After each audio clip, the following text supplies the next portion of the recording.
പ്രിയപ്പെട്ട വിദ്യാർത്ഥികൾക്കും ഒരിക്കൽ കൂടി ജോഗ്രഫി ക്ലാസ്സിലേക്ക് സ്വാഗതം. ഈ ക്ലാസ്സിൽ നമ്മൾ ഡിസ്കസ് ചെയ്യാൻ വേണ്ടി പോകുന്നത് വളരെ പ്രധാനപ്പെട്ട ഒരു ടേബിളാണ്. പരീക്ഷയ്ക്ക് നിങ്ങൾക്ക് ചോദിക്കാൻ സാധ്യതയുള്ള ഒരു ടേബിളാണ്. ഓക്കെ, അപ്പോൾ ഇവിടെ എഴുതിയിട്ടുണ്ട് കൺസ്യൂമർ റൈറ്റ്സ് ആൻഡ് പ്രൊട്ടക്ഷൻ എന്ന്. കൺസ്യൂമറിൻ്റെ അവകാശങ്ങളും അതുപോലെ തന്നെ അവരുടെ അവരുടെ എങ്ങനെയാണ് സംരക്ഷിക്കുന്നത്, ഈ റൈറ്റ്സുകൾ വയലേറ്റ് ചെയ്യപ്പെട്ട് എങ്ങനെയാണ് പ്രൊട്ടക്റ്റ് ചെയ്യേണ്ടതെന്നൊക്കെയുള്ള കാര്യമാണ് പറയുന്നത്. Before explaining the rights of the consumer and how to protect them, let's get acquainted with the different types of goods and services. അപ്പോൾ നമുക്ക് ഈ പറയുന്ന റൈറ്റ്സും അത് എങ്ങനെയാണ് പ്രൊട്ടക്റ്റ് ചെയ്യേണ്ടത് ഇതൊക്കെ പഠിക്കുന്നതിന് മുന്നായിട്ട് നമുക്ക് ലെറ്റ്സ് ഗെറ്റ് അക്വൈൻ എന്ന് പറയുന്നത് നമുക്ക് പരിചയപ്പെടാം. എന്ത്? With the different types of goods and service. ഏതൊക്കെയാണ് different types of goods and സർവീസസുകളെന്ന്.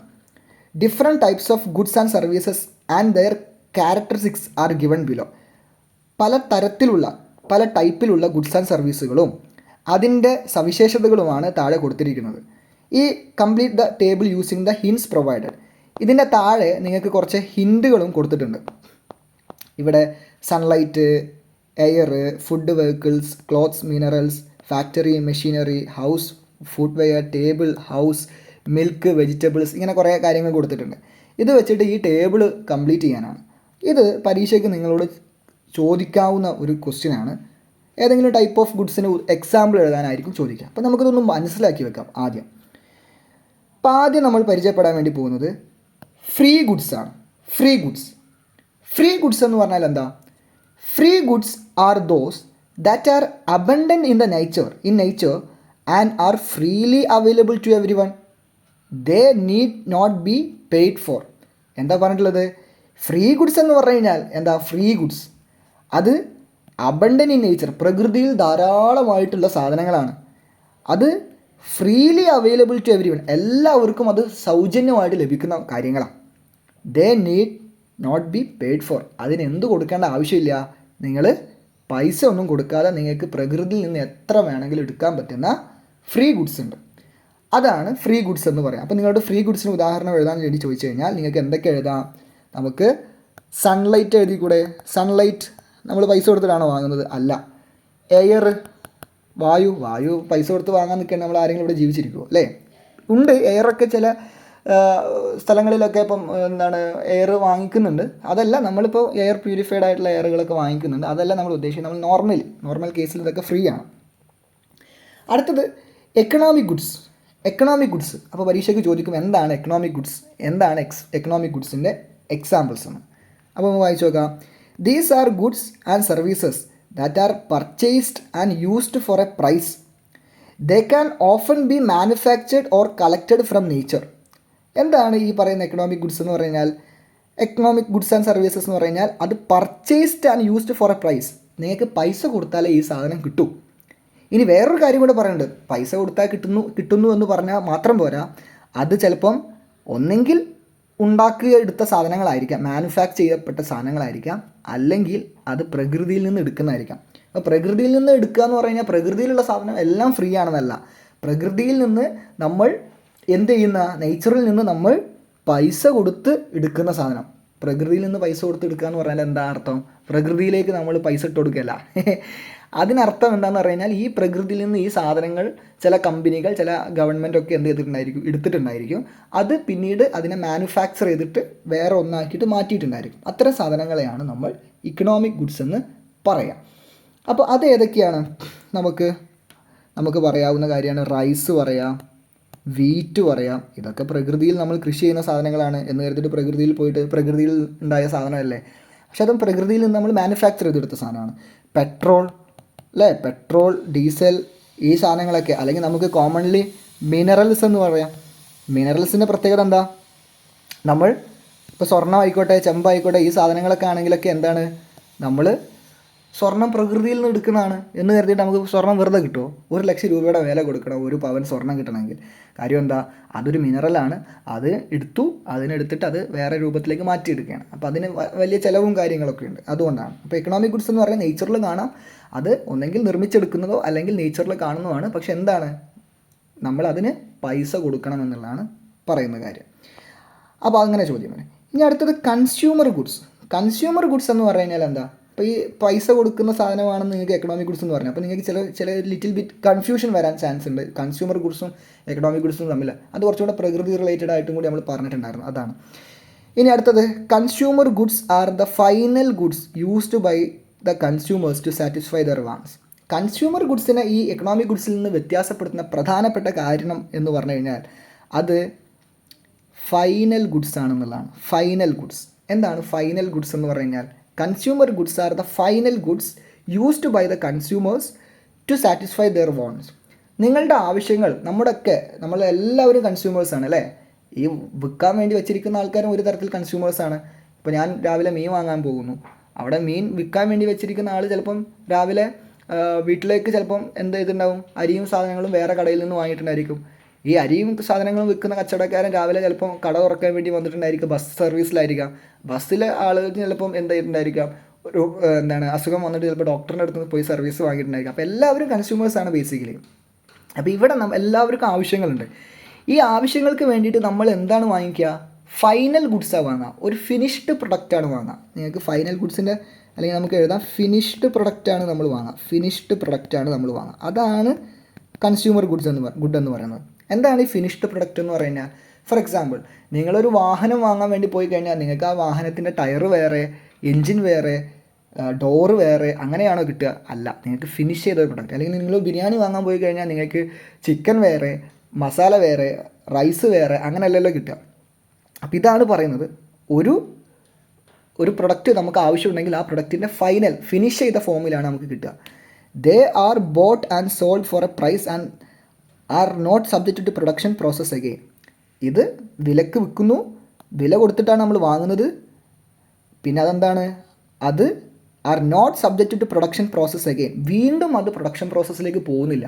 ഇപ്പോൾ ഞാനൊരു വാഹനം വാങ്ങിച്ചു കഴിഞ്ഞാൽ ആ വാഹനം വെച്ചുകൊണ്ട് ഞാൻ വേറെ സാധനം ഉണ്ടാക്കുന്നില്ല. ഇപ്പോൾ ഞാനൊരു ബിരിയാണി വാങ്ങിച്ചു കഴിഞ്ഞാൽ ആ ബിരിയാണി വെച്ചുകൊണ്ട് ഞാൻ വേറെ സാധനം, ഒരു ചെരുപ്പ് വാങ്ങിച്ചു കഴിഞ്ഞാൽ ആ ചെരുപ്പ് ഉപയോഗിച്ചിട്ട് ഞാൻ വേറെ സാധനം ഉണ്ടാക്കുന്നില്ല. അത് വീണ്ടും പ്രൊഡക്ഷൻ പ്രോസസ്സിലേക്ക് പോകുന്നില്ല. അത് ഫിനിഷ്ഡ് പ്രൊഡക്റ്റാണ്. അത്തരം സാധനങ്ങളെയാണ് കൺസ്യൂമർ ഗുഡ്സ് എന്ന് പറയാം. അപ്പോൾ കൺസ്യൂമർ ഗുഡ്സിന് ഉദാഹരണം എഴുതാൻ വേണ്ടി ചോദിച്ചു കഴിഞ്ഞാൽ നിങ്ങൾക്ക് എന്തൊക്കെ എഴുതാം? ഇപ്പോൾ നമുക്ക് പറഞ്ഞ പോലെ വെഹിക്കിൾസ് എഴുതാം അല്ലേ? വെഹിക്കിൾസ് എഴുതാം. പിന്നെ എന്താ എഴുതാൻ വേണ്ടി പറ്റുക? ടേബിൾ ഒരു ഫിനിഷ്ഡ് പ്രൊഡക്റ്റായിട്ട് നമുക്ക് കണക്കാക്കാം. പിന്നെ ഫുഡ് വേണമെങ്കിൽ പറയാം, പിന്നെ ഫുഡ് വെയർ വേണമെങ്കിൽ പറയാം അല്ലേ? ചെരുപ്പ് പോലത്തെ സാധനങ്ങൾ, ഇതൊക്കെ എഴുതാം നമുക്ക്. ഇനി ക്യാപിറ്റൽ ഗുഡ്സ്, അത് അടുത്തൊരു പരീക്ഷയ്ക്ക് ചോദിക്കാൻ ചാൻസ് ഉള്ള ഒരു ക്വസ്റ്റ്യൻ ആണ്. എന്താണ് ക്യാപിറ്റൽ ഗുഡ്സ് അല്ലെങ്കിൽ ക്യാപിറ്റൽ ഗുഡ്സിൻ്റെ എക്സാമ്പിൾസ് എന്തൊക്കെയാണ്? അപ്പോൾ നമുക്ക് നോക്കാം.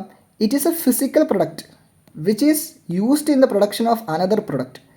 ഒരു സാധനം, ഒരു പ്രൊഡക്റ്റ് ഉണ്ടാക്കാൻ വേണ്ടിയിട്ട് നമ്മൾ ആ പ്രൊഡക്ഷനിൽ നമ്മൾ യൂസ് ചെയ്യുന്ന വേറൊരു ഫിസിക്കൽ പ്രൊഡക്റ്റ്, ഒരു സാധനത്തെയാണ് നമ്മൾ എന്തെന്ന് പറയുക? ക്യാപിറ്റൽ ഗുഡ്സ് എന്ന്. ഒന്നുകൂടെ പറഞ്ഞുതരാം. ഒരു പ്രൊഡക്റ്റ് ഉണ്ടാക്കാൻ വേണ്ടിയിട്ട്, ഇപ്പോൾ ഞാനൊരു പേന ഉണ്ടാക്കാൻ വേണ്ടിയിട്ട് ആ പ്രൊഡക്ഷൻ പ്രോസസ്സിൽ ഇറക്കുമ്പോൾ ആ പേന ഞാൻ വേറെ ഏതോ ഒരു പ്രൊഡക്റ്റ് ഉപയോഗിച്ചിട്ടാണ് ഉണ്ടാക്കുന്നത്. ഇപ്പോൾ ഞാൻ വേണമെങ്കിൽ വേറൊരു സോപ്പ് ഉണ്ടാക്കാൻ വേണ്ടി ഞാൻ സോപ്പ് കമ്പനിയിൽ എനിക്ക് മെഷീനുകൾ ഉണ്ടായിരിക്കും. അല്ലെങ്കിൽ ചെരുപ്പ് ഉണ്ടാക്കാൻ ചെരുപ്പ് കമ്പനിയിൽ ചെരുപ്പിൻ്റെ മെഷീനുകൾ ഉണ്ടായിരിക്കും. അപ്പം ഈ പറയുന്ന ഒരു സാധനം ഉണ്ടാക്കാൻ വേണ്ടിയിട്ട് ഉപയോഗിക്കുന്ന വേറൊരു സാധനത്തെയാണ് നമ്മൾ എന്തെന്ന് വിളിക്കുക? ക്യാപിറ്റൽ ഗുഡ് എന്ന് വിളിക്കുക. Capital goods are goods that assist in the production process and are sometimes used as consumable. എന്നാൽ ചില സമയത്ത് ക്യാപിറ്റൽ ഗുഡ്സ് എന്താണ്? ഒരു സാധനം ഉണ്ടാക്കാൻ വേണ്ടി മാത്രമല്ല, ചില സമയത്ത് അതെന്താണ്? അത് കൺസ്യൂമർ ഗുഡായിട്ടും മാറാറുണ്ട്, കൺസ്യൂമബിളായിട്ട്. അതായത് ഇപ്പോൾ ഞാനൊരു ഐസ് ഉണ്ടാക്കുന്ന ഒരു കമ്പനി, ഐസ് ഉണ്ടാക്കുന്നു. അപ്പോൾ ഐസ് ഉണ്ടാക്കുന്ന കമ്പനി എന്താണ്? ആ ഫാക്ടറി അവിടെ ഒരു ക്യാപിറ്റൽ ഗുഡാണ്. പക്ഷെ ഞാൻ ആ ഐസ് ഉണ്ടാക്കുന്ന കമ്പനി എന്ത് ചെയ്യാണ്? ഒരു മുതലാളി വിൽക്കാൻ വേണ്ടി വെച്ചാലോ, ഐസ് ഉണ്ടാക്കുന്ന കമ്പനി മൊത്തത്തിൽ വിൽക്കാൻ വേണ്ടി വെച്ചാലോ, അപ്പോൾ ഐസ് ഉണ്ടാക്കുന്ന കമ്പനിയും അതിൽ ഉപയോഗിച്ചിരുന്ന ആ മെഷീനറിയും ഒക്കെ എന്താണ്? അപ്പോൾ വേറെ പ്രൊഡക്റ്റ് ഉണ്ടാക്കാനല്ല, അതിനെ തന്നെ കച്ചവടം ചെയ്യുന്ന ഒരു ഘട്ടം വരും. അങ്ങനെ നോക്കുമ്പോൾ it is not considered as capital goods at such instance. അങ്ങനെ വരുമ്പോൾ ഒരിക്കലും അതൊരു ക്യാപിറ്റൽ ഗുഡ് ആയിരിക്കില്ല. അപ്പോൾ അത് കൺസ്യൂമർ ഗുഡായി മാറും. ഞാൻ ഒന്നുകൂടെ പറഞ്ഞുതരാം. ഇപ്പോൾ നമുക്ക് ഒരു ഉദാഹരണം പറയുകയാണെങ്കിൽ തയ്യൽ മെഷീൻ, സേവിങ് മെഷീൻ. അപ്പോൾ സേവിങ് മെഷീൻ ഉപയോഗിച്ചിട്ട് എന്താണ്? വസ്ത്രങ്ങൾ ഉണ്ടാക്കുന്നു. ഈ സേവിങ് മെഷീൻ വിൽക്കാൻ വേണ്ടി വെച്ചാലോ? അപ്പോൾ സേവിങ് മെഷീൻ വസ്ത്രങ്ങൾ ഉണ്ടാക്കാൻ വേണ്ടിയുള്ള പ്രൊഡക്ഷനിൽ ഏർപ്പെടുന്ന സമയത്ത് അത് ക്ലോത്ത് ഉണ്ടാക്കാൻ വേണ്ടി ഉപയോഗിക്കുന്ന ഒരു പ്രൊഡക്റ്റാണല്ലോ. ആ സമയത്ത് അത് ക്യാപിറ്റൽ ഗുഡാണ്. എന്നാൽ സേവിങ് മെഷീൻ തന്നെ വിൽക്കാൻ വേണ്ടി വെക്കുമ്പോഴോ അപ്പോഴത് ക്യാപിറ്റൽ ഗുഡല്ല, അപ്പോഴത് കൺസ്യൂമർ ഗുഡാണ്, കൺസ്യൂമബിൾ ഗുഡാണ്. അല്ലെങ്കിൽ ഇപ്പോൾ ഓടുണ്ടാക്കുന്ന ടൈലുണ്ടാക്കുന്ന ഒരു ഫാക്ടറിയാണെന്ന് വിചാരിച്ചോ. ടൈലുണ്ടാക്കുന്ന ഫാക്ടറി എന്താണ്? ക്യാപിറ്റൽ ഗുഡാണ്. അവിടെ ടൈലുകൾ ഉണ്ടാക്കിക്കൊണ്ടേയിരിക്കുകയാണ്. എന്നാൽ ആ ടൈൽ കമ്പനി ആ ടൈൽ ഫാക്ടറി വിൽക്കാൻ വേണ്ടി വെക്കുമ്പോഴോ അപ്പോഴത് ക്യാപിറ്റൽ ഗുഡല്ല, അപ്പോഴത് കൺസ്യൂമർ ഗുഡായി മാറും. അപ്പോൾ നമുക്ക് കൂടുതൽ കൺഫ്യൂഷൻ വേണ്ട എക്സാമ്പിൾ എഴുതി തരാം. ഫാക്ടറി, അതുപോലെ തന്നെ മെഷീൻ അല്ലെങ്കിൽ മെഷീനറി എന്നൊക്കെ നമുക്ക് മെഷീൻസൊക്കെ നമുക്ക് എന്തായിട്ട് എഴുതാം, അല്ലെങ്കിൽ ടൂൾസ് എന്നൊക്കെ നമുക്ക് എഴുതാം. അല്ലെങ്കിൽ മെഷീനറി എന്ന് എഴുതണമെങ്കിൽ മെഷീനറി എന്ന് എഴുതാം. അപ്പോൾ ഇതൊക്കെ എന്താണ്? ക്യാപിറ്റൽ ഗുഡാണ്. അടുത്തത് ഡ്യൂറബിൾ ഗുഡ്സ്, നോൺ ഡ്യൂറബിൾ ഗുഡ്സും. വളരെ സിമ്പിളാണ്. Durable goods are the things that last for a long time. ഒരു ലോങ് ടൈമിലേക്ക് നമുക്ക് ഡ്യൂറബിൾ ആയിട്ടുള്ള, നമുക്ക് കുറേ കാലം യൂസ് ചെയ്യാൻ പറ്റുന്ന, ദേ ക്യാൻ റീയൂസ്, നമുക്ക് വീണ്ടും വീണ്ടും അത് യൂസ് ചെയ്യാം. വീണ്ടും അത് കേടായാലും നമുക്ക് അതിന് മാറ്റങ്ങൾ വരുത്തിയിട്ട് വീണ്ടും യൂസ് ചെയ്യാം. വളരെ എല്ലാവർക്കും അറിയാവുന്ന ഉദാഹരണം വീട് അല്ലേ, ഹൗസ്, ടേബിൾ, ഇതൊക്കെ നമുക്ക് എഴുതാവുന്ന. ടേബിളൊക്കെ ഇവിടെ എഴുതിയെങ്കിൽ പോലും ഇവിടെ എഴുതാട്ടോ, അതിലൊന്നും തെറ്റൊന്നുമില്ല. ഹൗസ്, ടേബിള് അല്ലേ. ഇന്ന് വാങ്ങി നാളെ കേടുവരുന്ന വീടാണോ നമ്മൾ വെക്കുക? അല്ല, നമ്മളതൊരു 10-30 കൊല്ലത്തേക്ക് അല്ലെങ്കിൽ ചിലപ്പോൾ 50 കൊല്ലത്തേക്കൊക്കെ ആയിരിക്കും ഒരു വീട് നമ്മൾ ഉണ്ടാക്കുന്നത്. ഇനി അത് കേടെന്നാലും നമ്മൾ എന്ത് ചെയ്യും? അത് പുതുക്കി പണിത് ഉപയോഗിക്കും. ടേബിൾ ആണെങ്കിൽ അങ്ങനെയൊക്കെ തന്നെയാണ് ചെയ്യാറുള്ളത്. നോൺ ഡ്യൂറബിൾ ഗുഡ്സ് എന്ന് പറയുമ്പോഴോ, non durable goods are items that can be used only for a short period of time. ഒരു ചെറിയ സമയത്തിനുള്ളിൽ അത് ഉപയോഗിക്കണം, അല്ലെങ്കിൽ അത് കേടായി പോകും. അത്തരം സാധനങ്ങളെയാണ് നോൺ ഡ്യൂറബിൾ. ഇത് ഈട് നിൽക്കുന്ന ഉപകരണങ്ങൾ, ഇത് ഈട് നിൽക്കാത്ത ഉപകരണങ്ങൾ സാധനങ്ങളും. അതേതൊക്കെയാണ്? ഫുഡ് എന്ന് പറയുന്നത് ഒരു കൺസ്യൂമർ ഗുഡായിട്ട് നമുക്ക് പറയാം. സെയിം ടൈം അതെന്താണ്? അത് പെട്ടെന്ന് ഉപയോഗിച്ചില്ലെങ്കിൽ അത് കേടായി പോകും അല്ലേ. ഷവർമൊക്കെ വാങ്ങിയിട്ട് കുറച്ച് സമയം, അല്ലെങ്കിൽ മന്തിയൊക്കെ വാങ്ങിയിട്ട് കുറച്ച് സമയത്തിനുള്ളിൽ കഴിച്ചില്ലെങ്കിൽ ആൾ മരിച്ചു തന്നെ പോകും. മിൽക്ക്, വെജിറ്റബിൾസ് അല്ലേ, ഇതൊക്കെ നമുക്ക് എഴുതാവുന്ന പോയിന്റുകളാണ്. അപ്പോൾ ഈ ഭാഗം നിങ്ങൾക്ക് ക്ലിയർ ആയെന്ന് വിചാരിക്കുന്നു. We have familiar with various types of goods and we often go to markets to buy them. നമ്മൾ ഈ പറഞ്ഞ പല ടൈപ്പ് സാധനങ്ങൾ, ഗുഡ്സുകൾ നമ്മൾ കണ്ടു. നമ്മൾ പലപ്പോഴും ഈ സാധനങ്ങൾ വാങ്ങാനാണ് മാർക്കറ്റിൽ പോകാറുള്ളത്. What are the things a consumer should pay attention to while buying goods and services from markets? Complete list. അതായത് നിങ്ങളൊരു മാർക്കറ്റിൽ ചെന്നിട്ട് സാധനങ്ങൾ വാങ്ങുന്ന സമയത്ത്, അല്ലെങ്കിൽ സേവനങ്ങൾ, സർവീസുകൾ വാങ്ങുന്ന സമയത്ത് നിങ്ങൾ എന്തൊക്കെ കാര്യങ്ങൾ അറ്റൻഷൻ ചെയ്യണം, ശ്രദ്ധിക്കണം? ഇതൊരു വലിയ ക്വസ്റ്റ്യനാണ്. Quality of the product. നിങ്ങൾ ആ വാങ്ങുന്ന സാധനത്തിന് ക്വാളിറ്റി ഉണ്ടോ എന്ന് നോക്കും. കേടായ സാധനം നമ്മൾ വാങ്ങുമോ? ക്വാളിറ്റി ഇല്ലാത്ത വാങ്ങിക്കഴിഞ്ഞാൽ ഉടനെ പൊട്ടിപ്പോകുന്ന സാധനങ്ങൾ നമ്മൾ വാങ്ങില്ല, അല്ലെങ്കിൽ കേടായി പോകുന്ന സാധനം വാങ്ങിക്കില്ല. നമ്മൾ കൊടുക്കുന്ന വിലയ്ക്ക് ക്വാളിറ്റി ഉള്ളതായിരിക്കണോ എന്ന് നമ്മൾ ചെക്ക് ചെയ്യും. ഫുഡ് വാങ്ങാൻ പോയി കഴിഞ്ഞാൽ ഹോട്ടലിൽ പോയിട്ട് നമ്മളത് ക്വാളിറ്റി ചെക്ക് ചെയ്യണം. ഓക്കെ, ക്വാളിറ്റി ചെക്ക് ചെയ്യുക എന്ന് പറഞ്ഞു കഴിഞ്ഞാൽ അത് ടേസ്റ്റ് ചെയ്യണം. അപ്പോൾ ടേസ്റ്റ് ചെയ്ത് കഴിഞ്ഞ് കഴിഞ്ഞാൽ, അതായത് ആദ്യം തന്നെ ടേസ്റ്റ് ചെയ്യാറില്ല, നമ്മൾ വാങ്ങിച്ച് കഴിഞ്ഞിട്ട് ടേസ്റ്റ് ചെയ്തിട്ട് അത് ക്വാളിറ്റി ഇല്ലെങ്കിൽ അത് അവിടെ വിളിച്ച് പറയാം. അല്ലാതെ അത് വെറുതെ സഹിച്ച് കഴിക്കേണ്ട ഒരു ആവശ്യവും ഇല്ല. എക്സ്പയറി ഡേറ്റ് വളരെ ഇമ്പോർട്ടൻ്റ് ആണ്. നിങ്ങൾ പാക്ക്ഡ് ഐറ്റംസ്, ബ്രെഡ് ഐറ്റംസ് പോലത്തെ സാധനങ്ങളൊക്കെ നിങ്ങൾ പാക്ക്ഡ് ഐറ്റംസ് ഒക്കെ വാങ്ങിക്കുന്ന സമയത്ത് കൃത്യമായിട്ട് നിങ്ങൾ അതിൻ്റെ എക്സ്പയറി ഡേറ്റ് നോക്കണം. അതായത് ഇതിൻ്റെ കാലാവധി എന്നാണ് തീരുക. കാലാവധി തീർന്നതിൻ്റെ മുന്നേ ഉള്ള പ്രൊഡക്റ്റ് ആയിരിക്കണം നിങ്ങൾ വാങ്ങിക്കേണ്ടത്. അപ്പോൾ അതിൻ്റെ പുറത്ത് എക്സ്പയറി ഡേറ്റ് എഴുതിയിട്ടുണ്ടായിരിക്കും. പിന്നെ നിങ്ങൾക്ക് എന്താ നോക്കാൻ വേണ്ടി പറ്റും? നിങ്ങൾക്ക് വേണമെങ്കിൽ നിങ്ങളുടെ ഇൻകം അല്ലേ, നിങ്ങളുടെ കയ്യിൽ എത്ര പൈസ ഉണ്ട് അതനുസരിച്ചുള്ള സാധനമാണ് നിങ്ങൾ വാങ്ങിക്കേണ്ടത്. നിങ്ങളുടെ പൈസ ഉള്ളതിനേക്കാൾ കൂടുതൽ പൈസ ഉള്ള സാധനം വാങ്ങാൻ പാടില്ല. പിന്നെ നിങ്ങൾക്ക് എഴുതാൻ പറ്റുന്ന ഒരു കാര്യമാണ് റിലയബിലിറ്റി. നിങ്ങൾ വാങ്ങിക്കുന്ന സാധനം നിങ്ങൾക്ക് വിശ്വസിച്ച് വാങ്ങിക്കാൻ പറ്റണം. റിലയബിലിറ്റി എന്ന് പറഞ്ഞാൽ വിശ്വാസ്യത, ട്രസ്റ്റ് ഉണ്ടായിരിക്കണം. അല്ലാതെ ഏതോ ചാത്തൻ സാധനം വാങ്ങിക്കാൻ നിങ്ങൾ പാടില്ല. പിന്നെ നിങ്ങൾക്ക് എന്താണ്, നിങ്ങൾക്ക് എഴുതാവുന്നൊരു പോയിൻ്റാണ് ആഫ്റ്റർ സെയിൽ സപ്പോർട്ട്. എന്താണ് ആഫ്റ്റർ സെയിൽ സപ്പോർട്ട് എന്ന് പറഞ്ഞു കഴിഞ്ഞാൽ, നിങ്ങൾക്കൊരു സാധനം വാങ്ങി, ഓക്കെ, പൈസ കൊടുത്ത് തിരിച്ചു വന്നു, വീട്ടിലെത്തിയപ്പോൾ അത് കേടന്ന്, നിങ്ങൾക്ക് തിരിച്ചു പോയി അത് കംപ്ലയിൻറ്റ് പറയാൻ പറ്റണം. അല്ലെങ്കിൽ അതിൻ്റെ ഇതിൽ കസ്റ്റമർ കെയർ നമ്പർ ഉണ്ടായിരിക്കും, അതിലേക്ക് തിരിച്ച് വിളിച്ച് നോക്കാൻ വേണ്ടി പറ്റണം. അല്ലാതെ പൈസ കൊടുത്ത് ഓക്കെ നമ്മൾ തമ്മിലുള്ള പരിപാടി തീർന്നെന്ന് പറയലില്ല, വേണ്ട. അപ്പോൾ ആഫ്റ്റർ സെയിൽ സപ്പോർട്ട്, നിങ്ങൾ വാങ്ങിച്ചതിന് ശേഷം നിങ്ങൾക്ക് അവരുടെ അടുത്ത് നിന്ന് സപ്പോർട്ട് കിട്ടണം. പിന്നെ നമുക്ക് ക്വാണ്ടിറ്റി, നിങ്ങൾക്ക് വാങ്ങുന്ന സമയത്ത് നിങ്ങൾ കറക്റ്റ് അളവിൽ തന്നെയാണോ ഈ സാധനങ്ങളൊക്കെ വാങ്ങിക്കുന്നത്, കറക്റ്റ് അളവ് തന്നെയാണോ എന്ന് നിങ്ങൾ ചെക്ക് ചെയ്യണം. നമ്മൾ തന്നെ ഒന്ന് തൂക്കം നോക്കണം എന്നാണ് പറയുന്നത്. അപ്പോൾ ഇങ്ങനെയുള്ള കുറേ കാര്യങ്ങൾ നമുക്ക് എന്തായിട്ട് എഴുതാം, ഇതിൻ്റെ പോയിന്റുകളായിട്ട് എഴുതാം. Consumers who do not have a clear understanding of product related issues such as price, quality, warranty, and safety standards are sometimes duped. പലപ്പോഴും ഈ കൺസ്യൂമേഴ്സിന് സാധനങ്ങൾ വാങ്ങുന്ന ആൾക്കാർക്ക് ഇതിനെ പറ്റിയിട്ട് വലിയ ധാരണകളൊന്നുമില്ല. എന്ത്, ഈ പ്രൊഡക്റ്റുമായി ബന്ധപ്പെട്ട പല ഇഷ്യൂസുകളുണ്ടായിരിക്കും. അതിൻ്റെ പ്രൈസ് ചിലപ്പം വിചാരിച്ചതിനേക്കാൾ കൂടുതൽ അമിത പ്രൈസ് ആയിരിക്കാം. ചിലപ്പോൾ ഇതിൻ്റെ പുറകിൽ എഴുതിയ പ്രൈസിനേക്കാൾ കൂടുതൽ പ്രൈസ് ബില്ലിൽ ഇട്ടിട്ടുണ്ടായിരിക്കാം. ക്വാളിറ്റി ചിലപ്പോൾ മോശം സാധനമായിരിക്കും, നല്ല ബ്രാൻഡ് എന്ന് പറഞ്ഞ് വിൽക്കുന്നുണ്ടായിരിക്കുക. വാറൻറ്റി, അതായത് ഒരു സാധനത്തിന് കൃത്യമായിട്ട് എന്താണ് വാറൻറ്റി ഉണ്ടായിരിക്കും. നിങ്ങളൊരു മെഷീനറി സാധനങ്ങൾ അല്ലെങ്കിൽ ഇലക്ട്രോണിക് ഐറ്റംസ് ഒക്കെ വാങ്ങുകയാണെങ്കിൽ പ്രത്യേകിച്ചും അതിന് ഇത്ര കാലത്തിനുള്ളിൽ അത് കേടായി കഴിഞ്ഞാൽ അവർ പറയുന്നൊരു കാലമുണ്ട്. ആ ടൈമിനുള്ളിൽ അത് കേടായി കഴിഞ്ഞാൽ അത് ഒന്നുകിൽ അവർ റീപ്ലേസ് ചെയ്ത് തരും, അല്ലെങ്കിൽ അവരതിൻ്റെ പൈസ തിരിച്ചു തരും, അല്ലെങ്കിൽ ഏതാണോ കേടായ ഭാഗം അതിനെ അവർ മാറ്റിത്തരും. അതേപോലെ സേഫ്റ്റി സ്റ്റാൻഡേർഡ്സ്, പല സാധനങ്ങൾക്കും എന്താണ് സേഫ്റ്റി നോക്കണം. നമ്മളത് വാങ്ങിച്ച് ഉപയോഗിച്ചതിൻ്റെ ഭാഗമായിട്ട് നമ്മുടെ ജീവനും അല്ലെങ്കിൽ നമ്മുടെ മറ്റ് സാധനങ്ങൾക്കും അത് കേടുവരാൻ പാടില്ല. അതിന് സുരക്ഷ കൃത്യമായിട്ടുണ്ട്. അപ്പോൾ ഇതൊക്കെ പലപ്പോഴും ആൾക്കാർ ശ്രദ്ധിക്കാറില്ല. അതുകൊണ്ട് തന്നെ അത് ഡ്യൂപ്ഡായി പോകും. അതെന്ന് പറഞ്ഞാൽ പലപ്പോഴും നമ്മൾ പറ്റിക്കപ്പെട്ട് ഇതൊന്നും ശ്രദ്ധിക്കാതെ പോവാറാണ് പതിവ് എന്നാണ് പറയുന്നത്. This can result in consumer exploitation. ഇങ്ങനെ മനുഷ്യന്മാർ, നമ്മളെപ്പോലത്തെ ആൾക്കാർ, ഈ വാങ്ങുന്ന ആൾക്കാർ ഇതൊന്നും ശ്രദ്ധിക്കാത്തതുകൊണ്ട് തന്നെയാണ് പലപ്പോഴും നമ്മൾ എന്ത് ചെയ്യുന്നത്, എക്സ്പ്ലോയിറ്റ് ചെയ്യപ്പെടുന്നത്, പറ്റിക്കപ്പെടുന്നത്. To avoid such exploitation, we need not to many basic things related to goods and services. അപ്പോൾ ഇത്തരത്തിൽ നമ്മൾ പറ്റിക്കപ്പെടാതിരിക്കണമെങ്കിൽ, അത് തടയണമെങ്കിൽ, എക്സ്പ്ലോയിറ്റേഷൻ തടയണമെങ്കിൽ നമ്മൾ പല കാര്യങ്ങളും, പല ബേസിക് കാര്യങ്ങളും നമ്മൾ മനസ്സിലാക്കിയെടുക്കേണ്ടതുണ്ട്. It is the right of the consumer to receive a bill when purchasing goods and services. ഏതൊരു സാധനം വാങ്ങുമ്പോഴും ഒരു കൺസ്യൂമറിന് കൃത്യമായിട്ട് ഉണ്ടായിരിക്കേണ്ട ഏറ്റവും പ്രധാനപ്പെട്ട കാര്യമാണ്, നിങ്ങൾക്ക് അവിടെ നിങ്ങൾ വാങ്ങുന്ന സാധനത്തിൻ്റെ ബില്ല് ചോദിച്ച് വാങ്ങാനുള്ള റൈറ്റ് ഉണ്ട്. ആ റൈറ്റ് നിങ്ങൾക്ക് എപ്പോഴും ഉണ്ട്. നമുക്ക് എല്ലാവർക്കും ഉള്ള റൈറ്റാണ്. ഏതൊരു കസ്റ്റമറിനും നിങ്ങൾ എവിടുന്ന് സാധനം വാങ്ങിച്ചാൽ അതിൻ്റെ ബില്ല് ചോദിക്കണം. ബില്ല് അവർ തരാൻ ബാധ്യസ്ഥരാണ്. ബില്ലൊന്നും ഇല്ല എന്ന് പറഞ്ഞു കഴിഞ്ഞാൽ അവിടുന്ന് എനിക്ക് നിങ്ങളെ സാധനം വേണ്ട, പൈസ തിരിച്ചു തന്നേക്കെന്ന് പറയാം. Okay, make sure that the bill has the GST number. ഇന്ന് നമ്മളുടെ നാട്ടിൽ ഉള്ള ഒരു ടാക്സ് സിസ്റ്റമാണ് GST എന്ന് പറയുന്നത്. എല്ലാവർക്കും കേട്ടിട്ടുണ്ടായിരിക്കും GST എന്ന് പറയും, ഗുഡ്സ് സർവീസസ് ടാക്സ് എന്ന് പറയും. അപ്പോൾ നിങ്ങൾ എടുത്ത ആ ബില്ലിനകത്ത് നിങ്ങൾക്ക് സാധാരണ നിങ്ങളുടെ കടയിൽ നിന്നൊക്കെ എന്തെങ്കിലും എഴുതി തരുന്ന ബില്ലാണെങ്കിൽ ചിലപ്പം അത് GSTയിൽ ഉൾപ്പെടുന്ന ഒരു കട ആയിരിക്കണം, സ്ഥാപനമായിരിക്കണമെന്നില്ല. പക്ഷേ വലിയ വലിയ ടെക്സ്റ്റൈൽസുകൾ, ജ്വല്ലറി GST വേറെയാണ്. പിന്നെ ഈ പറയുന്ന പോലെ അല്ലെങ്കിൽ വലിയ വലിയ റെസ്റ്റോറൻറ്റുകൾ, ചെറിയ ഹോട്ടലുകളുടെ കാര്യമല്ല.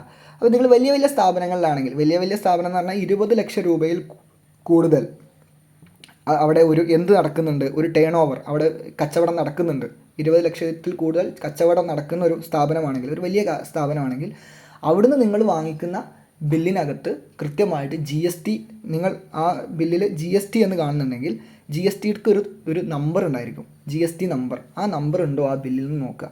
അല്ല, നിങ്ങളുടെ ബില്ലിൽ GST ഒക്കെ ഇട്ടിട്ടുണ്ട്, നിങ്ങളുടെ അടുത്ത് നിന്ന് ആ GST പൈസ കൂടി വാങ്ങിച്ചിട്ടുണ്ട്, പക്ഷേ അതിൻ്റെ GST നമ്പർ ഒന്നും ബില്ലിൽ കാണുന്നില്ലെങ്കിൽ അവിടെ എന്താണ് മനസ്സിലാക്കിക്കോളൂ, ഇവർ GST എന്ന് പറഞ്ഞിട്ട് തട്ടിപ്പെടുത്തുകയാണ്. GST നമ്മൾ അടക്കുന്നുണ്ട്, ആ പൈസ ഇവർ ഗവൺമെൻറ്റിലേക്ക് കൊടുക്കുന്നില്ല. GST എന്ന് പറഞ്ഞാൽ ഗവൺമെൻറ്റിലേക്ക് ആ സ്ഥാപനം കൊടുക്കേണ്ട പൈസയാണ്. ഇപ്പോൾ നിങ്ങളൊരു സാധനം വാങ്ങുമ്പോൾ ആ സാധനത്തിന് GST ഉണ്ടെന്നുണ്ടെങ്കിൽ നിങ്ങൾ ആ പൈസ, ഇപ്പോൾ ഒരു 100 രൂപയുടെ സാധനമാണ്, നിങ്ങൾ ഒരു വാങ്ങുന്ന സമയത്ത് അതിന് ഒരു എത്രയാണ്, ഒരു 5% GST ഉണ്ടെങ്കിൽ നിങ്ങളൊരു 105 രൂപയായിരിക്കും കൊടുക്കുക. ആ 5 രൂപ എവിടേക്കാണ് പോകുന്നത്, ഗവൺമെൻറ്റിലേക്കാണ് പോകുന്നത്. അപ്പോൾ അങ്ങനെ കിട്ടുന്ന GST ഒരു ബില്ലാണെന്നുണ്ടെങ്കിൽ അതിനകത്ത് GST നമ്പർ കൃത്യമായിട്ടുണ്ടായിരിക്കണം. Otherwise you may be cheated, അല്ലെങ്കിൽ ആ പൈസ അവരുടെ പോക്കറ്റിലേക്കാണ് നിങ്ങൾ ചതിക്കപ്പെടും. നിങ്ങൾ GST ഒക്കെ കൊടുത്തിട്ടുണ്ടായിരിക്കും. By collecting the bill you not only protect consumer rights but also ensure a social commitment. അപ്പോൾ നിങ്ങൾ ബില്ല് വാങ്ങുന്നതിലൂടെ അപ്പോഴാണ് ഈ ആൾക്കാർ എന്ത് ചെയ്യുക, ശ്രദ്ധിക്കുക. അല്ലെങ്കിൽ ഈ വിൽക്കുന്ന ആൾക്കാർ പറ്റിക്കാൻ ചാൻസ് ഉണ്ടെങ്കിലും അവർ പറ്റിക്കാതിരിക്കുക. കാര്യം ആൾക്കാർ ഇങ്ങനെ ബില്ലൊക്കെ വാങ്ങുമ്പോൾ അവർക്ക് മനസ്സിലാവും നമ്മളിത് പറ്റിക്കുകയാണെന്ന്. ആർക്കെങ്കിലും ഇപ്പം നിങ്ങളെപ്പോലത്തെ ആൾക്കാർ ഇതൊക്കെ പഠിച്ച് പോയി കഴിഞ്ഞ് കഴിഞ്ഞാൽ ഓക്കെ, ഇവരാരെങ്കിലും കേസ് കൊടുത്തു കഴിഞ്ഞാൽ അത് ബുദ്ധിമുട്ടാണെന്ന് മനസ്സിലാവും. അപ്പോൾ ബില്ല് ചോദിച്ച് വാങ്ങാൻ നിങ്ങൾക്ക് വേണ്ടി മാത്രമല്ല, അതൊരു സോഷ്യൽ സർവീസ് കൂടിയാണെന്നുള്ളത് മനസ്സിലാക്കുക. അപ്പോൾ GSTയെ പറ്റിയിട്ട് ഇവിടെ അങ്ങനെ പറഞ്ഞതുകൊണ്ട് ഞാൻ GST എന്താണെന്നും കൂടെ പറഞ്ഞിട്ട് ഈ ക്ലാസ് അവസാനിപ്പിക്കാം. Goods and services tax GST എന്താണെന്ന് പറഞ്ഞുതരാം. GST എന്ന് പറഞ്ഞു കഴിഞ്ഞാൽ ഗുഡ്സ് ആൻഡ് സർവീസസ് ടാക്സ് ആണ്. GST came into effect in India on 1st July 2017. 2017 July 1 നമ്മുടെ ഇന്ത്യയിൽ GST വന്നത്. As part of the implementation of the 101st amendment to the constitution. കോൺസ്റ്റിറ്റ്യൂഷനിൽ 101ാമത്തെ എന്താണ് ഒരു കോൺസ്റ്റിറ്റ്യൂഷൻ അമെൻമെൻറ്റ് പുതുക്കിയിട്ട് ഭരണഘടന പുതുക്കിയിട്ട് വന്നതാണ്. അതായത് അതുവരെ ഈ 101-ാമത്തെ ഈ അമെൻമെൻറ്റ് എന്ന് പറഞ്ഞു കഴിഞ്ഞാൽ അതുവരെ നമ്മുടെ നാട്ടിൽ ഓരോ പ്രൊഡക്റ്റിനും ഓരോ ടാക്സ് ആയിരുന്നു. അതായത് വിൽപ്പനയ്ക്ക് വെച്ചിരിക്കുന്ന ഓരോ പ്രൊഡക്റ്റിനും ഓരോ ടൈപ്പ് ടാക്സ് ആയിരുന്നു. ഓരോ സ്റ്റേറ്റിലും ഓരോ സംസ്ഥാനത്തും ഓരോ ടാക്സ് ആയിരുന്നു. ഇപ്പോൾ ഉദാഹരണമായിട്ട് നിങ്ങളിപ്പോൾ ഒരു സാധനം വാങ്ങുന്നു, അത് നിങ്ങൾ തമിഴ്നാട്ടിൽ നിന്ന് വാങ്ങുമ്പോൾ വേറെ ടാക്സ് ആയിരിക്കും, നിങ്ങൾ മധ്യപ്രദേശിൽ നിന്ന് വാങ്ങുമ്പോൾ വേറെ ടാക്സ് ആയിരിക്കും, കേരളത്തിൽ നിന്ന് വാങ്ങുമ്പോൾ വേറെ ടാക്സ് ആയിരിക്കും. അപ്പോൾ അതും ആ രീതിയായിരുന്നു നമുക്കുണ്ടായിരുന്നത്. വാറ്റ് എന്നാണ് അതിനെ പറഞ്ഞിരുന്നത്, വാല്യൂ ആഡ് ടാക്സ് എന്നാണ് അതിനെ പറഞ്ഞിരുന്നത്. അത് പുതുക്കി അതിനെ അമെൻഡ് ചെയ്തു. എന്നിട്ട് പുതിയ 101-ാമത്തെ അമെൻമെൻറ്റ് വഴി ആ പഴയ സിസ്റ്റം ഒഴിവാക്കി. എന്നിട്ടൊരു പുതിയ സിസ്റ്റം വന്നു, അതാണ് GST. The aim of GST is to make the economic transparent by unifying various taxes and implementing the concept of one nation one tax. ഇതെന്തിനാണ് ഇവർ തുടങ്ങിയെന്ന് പറയുന്നത്? യൂണിഫൈഡ് ആയിട്ടുള്ള ഒരു എല്ലായിടത്തും ഒരേ ടാക്സ് കൊണ്ടുവരണം.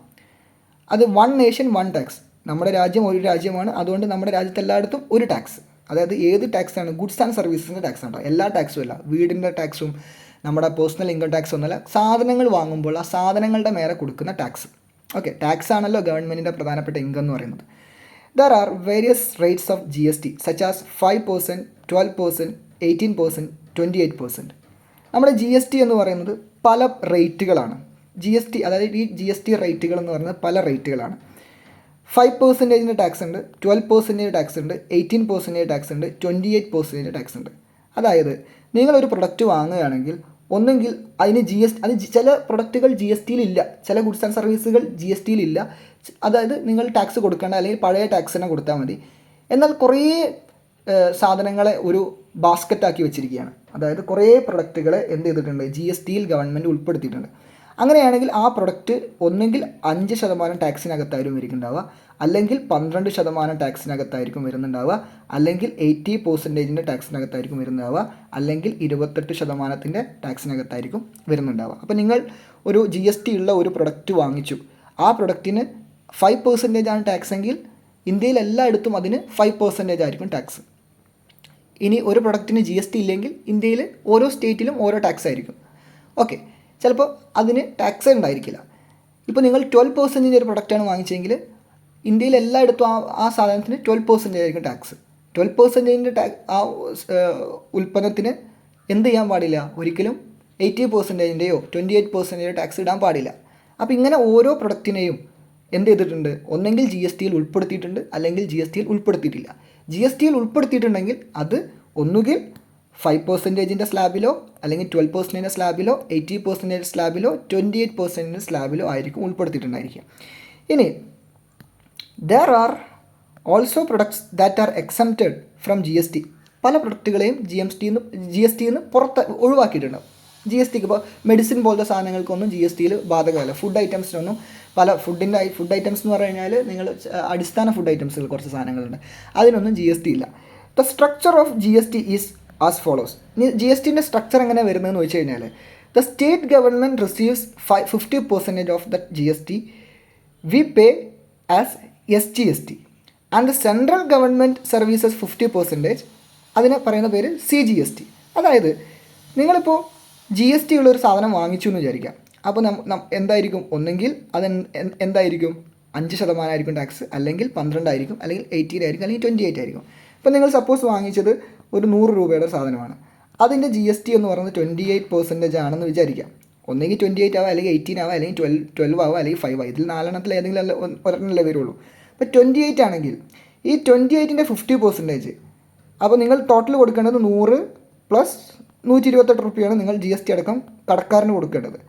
ഈ 128-ൽ 28%, അതായത് 28 രൂപ, അതായത് 28%, അത് 28ൻ്റെ പകുതി 14 രൂപ, അത് ഏത് സംസ്ഥാനത്താണോ വിറ്റത് ആ സംസ്ഥാനത്തിന് പോകും. അതിനെ നമ്മൾ വിളിക്കുക SGST എന്നാണ്, അതായത് state goods and service tax എന്ന്. 14 രൂപ അതിൻ്റെ പകുതി സംസ്ഥാനത്തിനും, അത് ഏത് സ്റ്റേറ്റിലാണോ വിറ്റത് ആ സംസ്ഥാനത്തിന്, പകുതി CGST ആണ്, അതായത് സെൻട്രൽ ഗവൺമെൻറ്റിന് കൊടുക്കേണ്ട ടാക്സാണ്.